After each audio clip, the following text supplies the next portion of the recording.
Bonjour à tous et bienvenue dans cette nouvelle vidéo des Créas de Blue.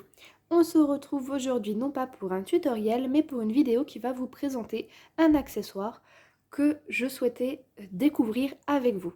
L'accessoire que je voulais vous présenter, je l'ai découvert cet après-midi, donc le jour où je tourne cette vidéo. Bien entendu, cette vidéo ne sera pas publiée le jour même, donc voilà, il y aura quelques jours de décalage. Mais voilà, pour faire simple, l'accessoire que j'ai trouvé, il se trouve dans un magasin d'objets de maison. C'est un accessoire qui est abordable pour son prix, tout du moins à mon sens il est relativement abordable, et qui peut intéresser pas mal de scrapeuses. Donc si ça se trouve, cet accessoire que je vais vous présenter, moi je le découvre, c'est la première fois que je le vois, j'en ai jamais vu sur les réseaux, tout du moins dans les groupes que je suis, j'en ai pas vu non plus sur YouTube, vous le connaissez peut-être, donc si ça se trouve c'est pas du tout une nouveauté, mais c'est pas grave, j'ai souhaité le présenter et surtout le découvrir avec vous. Alors, cet accessoire, c'est un massicot. Donc c'est un massicot multifonction d'après son nom. Je suis tombée dessus par le plus grand des hasards. Je ne devais pas du tout passer dans le rayon loisirs créatifs. C'était au magasin Jiffy. Voilà, il y a le petit logo avec la lettre. Donc c'est au Jiffy que je l'ai trouvé. Je ne devais pas du tout passer dans ce rayon. Et je suis passée devant, j'ai vu l'accessoire, donc l'outil que c'était, et je me suis dit que ça pourrait être très pratique pour pas mal de petites choses. Donc ce massicot multifonction, il est à un prix de 15,90 €. J'ai un petit peu hésité avant de le prendre parce que ce n'était pas une priorité dans mes achats, mais je me suis dit pourquoi pas, il y a des choses intéressantes, ça peut être super cool à tester, ça peut ouvrir de nouvelles idées, de nouvelles opportunités pour le scrap. Autre petite chose, je n'ai pas encore ouvert la boîte, donc on va vraiment l'ouvrir ensemble, on va le tester ensemble surtout, et du coup vous verrez mes réactions vis-à-vis de ce produit. Tout d'abord, cette boîte a été présentée de cette façon. En plus, elle était un petit peu cachée, elle était tout en bas du rayon, donc pas vraiment visible. Ce qui est un peu dommage parce que si vous avez été faire des tours chez Jiffy récemment, ils ont un rayon loisirs et créatifs qui est un peu plus intéressant qu'avant, avec des tampons clairs, des washi, des petits, des petits éléments à coller, des rubans, voilà. Il y a de plus en plus de choses. Et du coup, il n'était pas du tout mis en valeur, donc je sais pas si c'est eux qui l'ont voulu ou non. Donc ça se présente de cette façon. Première chose qui attire l'œil, donc cette image. Donc c'est ce qui m'a un peu attiré l'œil en fait, c'est en voyant un appareil de cette forme, je me suis dit mince, qu'est-ce que c'est que ça? Et seulement après j'ai vu le nom de l'outil. Donc c'est un massicot qui du coup est multifonction. Alors c'est écrit juste ici, il y a normalement 12 motifs de découpe. Donc on les voit ici, les 12 motifs. On a le trait classique, on a des pointillés, il y aurait des vagues, différents styles de vagues. Celui-ci, je pense que c'est pour faire un écart un peu plus large. Donc voilà, il y a plusieurs découpes possibles. Donc c'est ce qu'on va découvrir. Et il y a aussi deux règles abattables de chaque côté. Les massicots en général, enfin pour ma part, moi ceux que j'utilise et ceux que j'ai déjà vus, ils n'ont qu'une seule règle qui se trouve sur la gauche de l'appareil. Là apparemment il y en aurait un aussi sur la droite. Donc on va voir ce que ça peut donner. Ça serait peut-être plus pratique pour certaines personnes ou tout du moins par rapport à certains papiers. Quand on se retrouve à devoir couper dans l'autre sens, à devoir retourner, à se dire mince, il faut que je mette comment, comme ci, comme ça pourrait peut-être être un avantage. Et de l'autre côté, du coup, j'ai retourné. Donc de l'autre côté, on a le mode d'emploi de comment on l'utilise. Massicot classique, du coup. Et ici, on a la petite information. Donc c'est pour du papier, des photos ou du carton. On a la largeur maximum de 31 cm. Donc je pense que c'est la longueur du massicot. Je crois que, si je ne me trompe pas, c'est à peu près cette taille pour la grande majorité des massicots, tout du moins on va dire classiques, ceux qu'on peut trouver à Action, à Cultura ou Artemio ou autres. Et du coup ça apparemment c'est le grammage du papier qu'on ne peut pas dépasser. J'ai sélectionné 3 papiers différents, donc je crois que le maximum que j'ai c'est du 200 grammes. parce que je n'ai plus de 250, donc on ne pourra pas tester au-dessus malheureusement. Mais bon, on va déjà tester avec jusqu'aux 200 grammes, ça peut déjà être pas mal. Et comme vous le voyez, il y a encore les scotch de chaque côté de la boîte parce que vraiment je ne l'ai pas encore du tout ouvert. Donc je vais vraiment l'ouvrir là sous vos yeux pour la première fois. Je me suis dit ça pourrait être sympa de découvrir cet accessoire avec vous, plutôt que de le tester avant et de vous le présenter après. Ça peut changer. C'est un petit peu un déballage surprise pour vous comme pour moi. Alors, déjà on peut voir qu'il est emballé de plastique. Voilà. Alors normalement il n'est qu'en une pièce, donc il n'y a plus rien dans le carton. Et effectivement, niveau longueur, je vais comparer avec... J'ai pris mon massicot que j'ai de chez Cultura pour le mien. Et niveau longueur, déjà, effectivement... Ah, non, il est un tout petit peu plus petit. L'espace de découpe est un tout petit peu plus petit que ceux de Cultura. Voilà. Mais bon, 31 cm, si on peut mettre une feuille de 31 cm, c'est déjà pas mal parce que les feuilles des blocs sont généralement de 30 par 30 en moyenne. Alors, on va ouvrir ça. J'aime leurs ouvertures faciles qui déchirent le plastique. On voit qu'ils sont tous pareils. Hop là. Et voilà. Alors, taille en centimètres. Pour ceux qui ont l'habitude des centimètres, c'est super, c'est pratique. On n'utilise pas tous les pouces, donc les centimètres, c'est pas mal. Il n'est pas large une fois refermé, donc c'est aussi un avantage. Donc si je compare par rapport à celui du Cultura, il est plus long parce qu'il y a l'anneau avec les différentes lames, mais il est un petit peu moins large. Donc pour le rangement, il n'est pas trop gros. Ça, c'est un super avantage si comme moi, vous n'avez pas beaucoup d'espace. Pour ceux qui ont déjà vu plusieurs de mes vidéos, je l'ai déjà dit une ou deux fois, j'ai un petit meuble qui fait à peu près 1 mètre de haut sur à peu près 80 cm de largeur. Donc voilà, j'ai juste ce petit meuble et j'ai une desserte. Donc quand on n'a pas beaucoup de place, forcément, il nous faut du matériel qui rentre partout.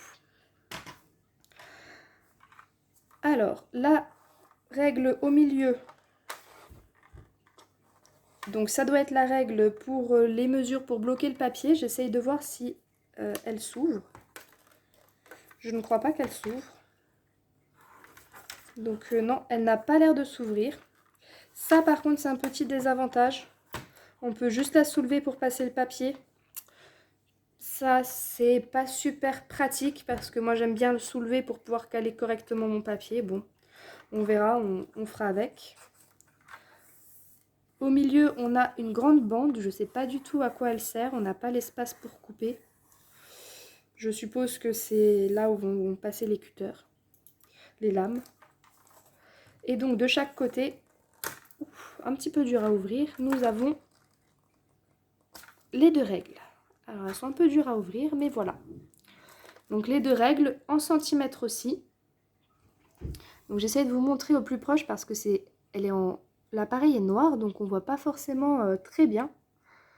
On a tous les millimètres qui sont quasiment tous visibles, sauf ici, là, pour entre 4,5 et 5 cm. Par contre, on a un léger écart entre les deux. Je ne sais pas si vous voyez. Donc, à voir comment ça pourra s'utiliser. Et apparemment, ces rebords, on peut les utiliser pour tracer. Donc, soit des vagues, soit, je ne sais pas, un genre de découpe.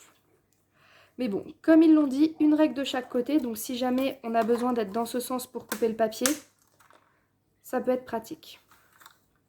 Hop, pour l'instant, je vais les refermer pour regarder déjà l'attrait principal, les lames.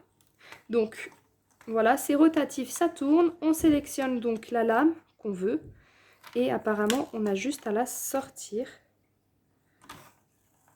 Ok, et on aura juste à tracer de cette façon. Très bien. Alors, il faut bien être en face pour pouvoir la sortir et la rentrer. Je viens de le voir à l'instant, vous voyez, il faut bien être aligné. Donc je suppose que ça ne se lève pas, ça doit être exprès par rapport aux lames. J'essaie de vous montrer mais on voit pas très bien. Moi-même j'arrive pas à voir comment c'est fait. Et du coup la lame a l'air de passer au milieu. Donc sur cette bande là. C'est une bande, elle est toute dure, c'est pas de la mousse. Hein. Je me demande si c'est pas une genre de bande magnétique. Ok, ben on va tester ça. Et du coup on a bien tous nos ronds pour couper. Alors, premier essai. Je vais prendre ça, c'est une chute de papier en 120 grammes. Allez, on va dire on va la couper à... Allez, on va faire 3 cm. Donc je vais me caler sur le 3 cm de ce côté-là. Ah, j'avoue que pour le coup, du coup, c'est pratique. Je suis pas obligée de tourner ma machine dans l'autre sens. J'ai tous les centimètres aussi de ce sens-là. Ça peut être pas mal. Donc on se met sur les 3 cm et on va choisir... Allez, on va choisir celui-ci. C'est une sorte de petite vague. Voilà. Donc les 3 cm. Je sors ma lame. Et déjà, à première vue, ça a coupé nickel. Ça n'a pas raccroché le papier. Bah écoutez, pour l'instant, premier test, moi il me satisfait. Le papier n'est pas déchiré, il est coupé net. Il ne fait pas de petits rebords, vous savez, des fois on coupe, comme on coupe dans un creux comme ici. Voilà, on a le creux ici. Des fois ça fait un petit rebord quand on coupe, vous savez, ça fait pas tout à fait bien plat. Bah là c'est tout plat. Ok. Bon, on va en tester un autre. On va tester sur un papier en 200 grammes. Ça, il me restait plusieurs des morceaux, donc je vais prendre un morceau de 200 grammes. Le voilà. Hop, on va se remettre sur 3 cm. C'est pas mal, 3 cm. Et on va changer, on va prendre le tout droit. Il paraît qu'il y a un linéaire droit comme les massicaux classiques. Eh bien, on va prendre celui-ci. Et ben, nickel. Parfait. Voilà nos deux morceaux. Alors, par curiosité, je vais voir si ça coupe droit. Parce que je me suis calée droite par rapport à mon rebord ici. Et je sais que avec certains massicots, c'est compliqué d'avoir du papier coupé bien droit. Alors, je vais attraper ma petite règle. Et on va vérifier si je suis bien à 3 cm. Ok. Ben ouais. Franchement, c'est coupé bien droit. On va en tester un autre. Tant qu'à faire. J'ai vu qu'il y avait aussi des pointillés. C'est celui-ci, les petits pointillés. Ça m'intéresse, les pointillés, pour certaines de mes créations. Hop, on se remet bien sur le 3. Alors, forcément, c'est des pointillés, ça n'a pas coupé le papier en deux. Est-ce que vous voyez? On ne voit pas très bien sur le blanc, donc je vais le plier. Mais effectivement, en fait, on a des... Ça a bien coupé un petit pointillé. Alors, je ne sais pas si j'ai appuyé... Ah, j'ai pas dû appuyer assez fort parce que ça déchire le papier. Je vais réessayer. Donc, ils disent quand même d'appuyer un petit peu sur la lame. Hop. Ah, j'ai un peu mieux appuyé. Bon, vous voyez déjà un peu mieux. Voilà, on voit mieux les pointillés cette fois. Donc, si je coupe... Ah, ouais, c'est pas mal. Bon, ça... Les pointillés ne font pas une découpe propre, mais c'est pas trop mal. Si je parle des petits pointillés, c'est parce que vous verrez à un moment donné dans certaines de mes créations qui vont arriver dans les mois prochains. Je suis en train de travailler sur plusieurs petits projets. Je vais utiliser des pointillés, on en aura besoin dans plusieurs petites créations. Bon, écoutez, moi je suis pas mal satisfaite pour l'instant. Je vais essayer avec du papier à motif. J'ai une chute de papier motif. Hop, on va tester. Testons voir ceci. Allez, on va tester notre vague. Oula. Alors, c'est pas le dessin. Alors là, c'est un peu bizarre parce que ce n'est pas le dessin qui est sur la lame. Alors, je sais pas ce qui s'est passé. Est-ce que j'aurais pas un motif qui se ressemble? Si, j'ai un motif ici. Alors attendez, je vais tester le motif. La lame qui aurait dû correspondre à ce motif. Là, je m'attendais vraiment à des grosses vagues. Alors, je vais essayer de me recaler à peu près. Eh bien non, c'est le même. Vous voyez, j'ai encore le même. Ah bah déjà, une erreur. J'ai une lame de découpe, c'est la même. Bon, bah, c'est un peu dommage. C'est la même lame. C'est pas super. Je m'attendais vraiment à avoir une vague. À la base, j'avais fait la vague ici. Je m'attendais à avoir ça. Et l'inconvénient, c'est que vous voyez, on peut pas les sortir. On peut pas les enlever pour voir vraiment la lame, comment elle est faite. Mais ça n'a pas l'air d'être des petites vagues. Ah, je suis déçue pour celui-ci. Donc, il y en a un qui n'est pas bon. Je sais pas si c'est le cas de tous. Je vais tester... On va en tester encore un autre. Celui qui apparemment fait un grand écart, un écart assez large.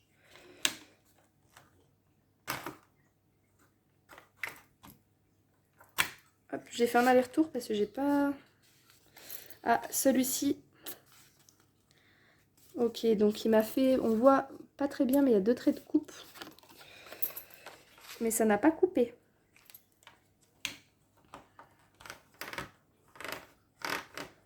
On va essayer plusieurs fois, mais... Non, ça ne coupe... Celui-ci ne coupe pas. Alors, est-ce que c'est fait exprès? Je ne pense pas. Je ne pense pas que ce soit fait exprès. Peut-être avec un plus fin.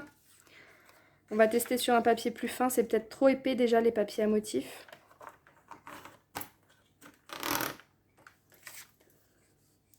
Bien non, toujours pas. On voit même pas trop le trait que ça a fait. Ah, je suis déçue. Là, j'ai déjà 2 lames, ça ne va pas du tout. Bah franchement, j'étais contente, c'était bien parti par rapport aux 2 de chaque côté. Mais en fait, au final, c'est pas terrible. Il y a des trucs... Non, je réessaye encore une fois, je suis obtus. Et non, ça ne coupe pas. Alors, est-ce que ce ne serait pas pour le plier? Parce que je suis en train de voir que ça fait un pli. Alors, c'est peut-être pas pour le couper, celui-ci, c'est peut-être juste pour le plier. Oui, ça, c'est pas précisé. Ils disent 12 motifs de découpe. Donc, pour moi, je partais sur le principe que c'était une découpe. Donc, ce n'est peut-être pas une découpe, mais c'est peut-être pour le pli. On va voir... Allez, je vais en tester un petit dernier. Ok, celui-ci, je crois que j'ai déjà fait, je ne sais pas. C'est une autre sorte de vague. C'est pas trop mal. On va dire que c'est pas mal. Hormis du coup celui où je me pose la question, mais à mon avis c'est plus pour faire des plis. Parce que c'est vrai qu'il n'y a rien de prévu pour ajouter une lame de pliage, donc ça doit être fait pour les plis. Et du coup la vague, je ne sais plus quelle vague qui pour moi n'a pas fonctionné, c'était celle-ci.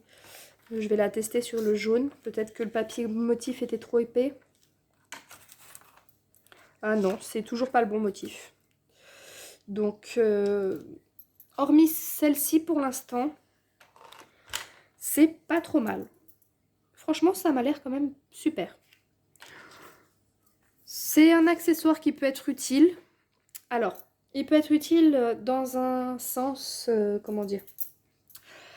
Parce que ces différents types de lames, il faut pouvoir les acheter pour les adapter sur nos massicots classiques. Tous les massicots n'en font pas. Par exemple, moi je vous ai dit, j'ai celui de Sculptura. C'est une lame normale. Je n'ai pas, comment dire, de lame qui fait des vagues. Je n'ai pas de lame qui fait 2 pointillés. Je n'ai pas... voilà. J'ai la lame classique qui va tout droit. Point. Ça s'arrête là. Pour avoir ce type de lame, pour ma part, j'ai une règle un petit peu spéciale. Alors, je vais vous la sortir. Je l'ai déjà présentée dans une vidéo. Il y a un bon moment. Alors, je dois juste trouver Je ne l'ai pas préparé avant, mais c'est des petits cubes comme celui-ci. Donc j'en ai 3. Voilà. Hop. J'ai 3 petits accessoires comme ceci qui vont venir se glisser sur la règle. Voilà, comme ça. Et d'ailleurs celui-ci était mal sécurisé. Et du coup, cette fois-ci, on peut voir que les lames sont différentes. Donc par exemple, cette lame-là fait des vagues.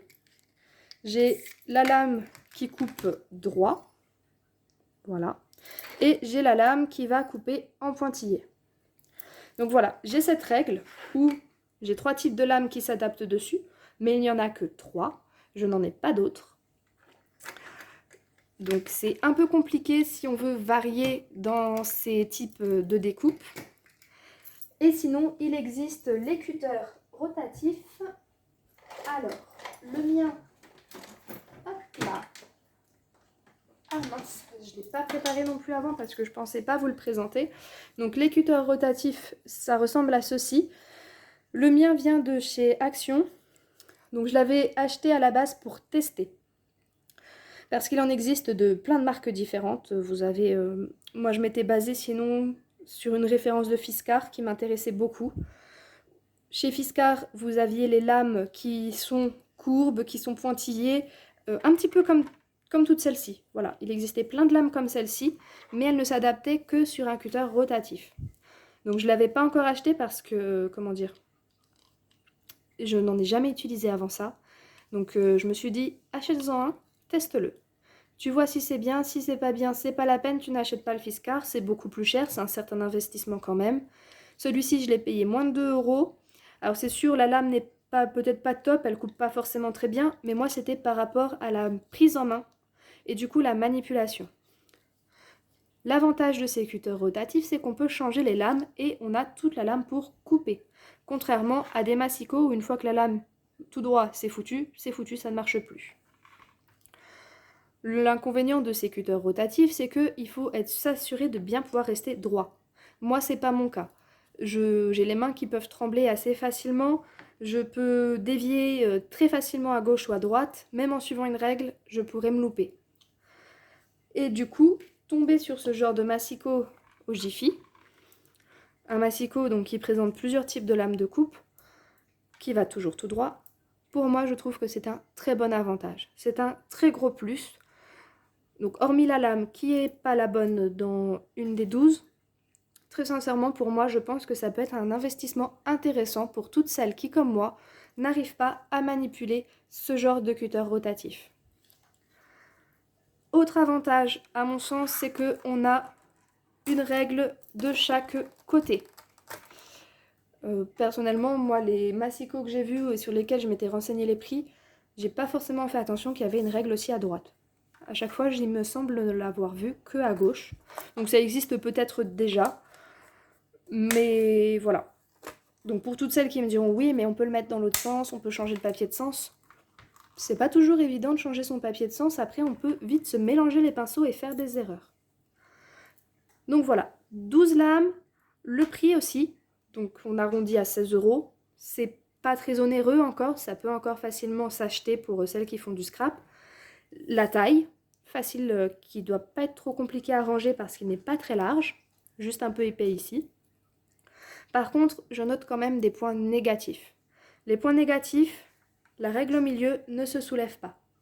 Tout du moins, elle ne s'ouvre pas comme les autres massicots. Là, vous voyez, j'ai pas réussi. Après, j'ose pas trop forcer, j'ai pas non plus envie de le casser. Autre point négatif, du coup, j'ai une lame qui est fausse. Je ne sais pas si c'est le cas de tous ces massicots. Peut-être que c'est moi, je suis juste tombée sur la mauvaise... sur une erreur, hein, ça peut arriver. Et dernier point négatif, les lames ne s'enlèvent pas. Donc qui dit une lame qui ne s'enlève pas, ça veut dire qu'on ne pourra pas les changer quand elles ne couperont plus. Donc je ne sais pas la durée de vie de ces lames, elle est de combien de temps. Pour moi ça va être la découverte, hein, je verrai bien, je vais voir en fonction de l'utilité. Après comme ce sont des lames spécifiques, je ne vais pas m'en servir tous les jours, forcément. J'ai mon massicot à côté qui fait tout droit, c'est celui que j'utilise le plus. Celui-ci, je l'utiliserai de façon un peu plus occasionnelle par rapport à certaines des lames. Voilà. Ça sera sans doute pour faire des bordures. Vous savez, les bordures sur les pochettes, sur les bords des cartes. En fait, moi, je pense que ça va me servir que à ça. très clairement, c'est même sûr et certain, je vais m'en servir surtout pour faire des bordures. Ça change des bordures tout droit, ça peut faire des jolis petits effets. Voilà, pour moi, je reste basée sur ce principe. Si vous voulez un massicot qui coupe principalement droit, dans les cas-là, je vous conseille d'acheter autre chose où on peut changer la lame. Là, je vous conseille de l'acheter plus si vous souhaitez des lames qui font différentes formes. Et sinon, qu'est-ce que je peux vous dire d'autre Voilà, je pense avoir fait tout le tour de ce produit. Vous avez vu les tests en même temps que moi. Voilà, c'est la première fois que je l'essayais. Je ne suis ni hyper satisfaite à 100% parce que voilà, je reste sur ma petite déception de la lame. Ça va être ma plus grosse déception pour le coup. Mais franchement, on va dire, je suis allée à 70%, 80% satisfaite quand même. Parce que ça peut être un outil qui peut vraiment être utile. Après avoir, voilà, avant de l'acheter, vérifiez si vous avez vraiment l'utilité de ces lames-là. Pour ma part, moi, c'est vraiment pour tester des nouvelles choses, donc ça va vite, je pense, être rentabilisé. Ça se trouve, vous allez peut-être le voir dans mon prochain tuto en train de l'utiliser. Il y a même de grandes chances que ça puisse arriver. Autrement, qu'est-ce que je voulais dire bah franchement, ouais, non, moi je trouve plutôt pas mal. Ouais, sincèrement, non, je suis pas trop déçue de mon achat. Quelque chose que je connaissais pas, vous connaissiez peut-être, mais voilà, pour ma part, c'est un test qui est réussi, c'est un accessoire qui peut être très utile. Le seul truc, c'est avoir le temps de vie de ces lames. Donc je vais vous laisser sur ce point-là. Si jamais vous avez des questions, n'hésitez pas dans les commentaires. Peut-être que d'ici là, je vais faire de nouveaux tests de mon côté que je ne vais pas filmer. Je pourrais peut-être un peu mieux répondre à vos questions. Je vais donc vous laisser profiter de la soirée, de la journée. Ça dépend à quel moment vous regardez cette vidéo. Et je vais vous dire à très bientôt pour de nouveaux tutoriels qui vont arriver d'ici quelques jours ou quelques semaines parce qu'on va arriver vers la fin du mois. Donc là, les prochains seront, comme d'habitude, 1 à 2 tutos par mois. Donc voilà, je vous laisse sur la fin de ce test d'accessoires et je vous dis à très bientôt pour de nouvelles vidéos. Bye bye!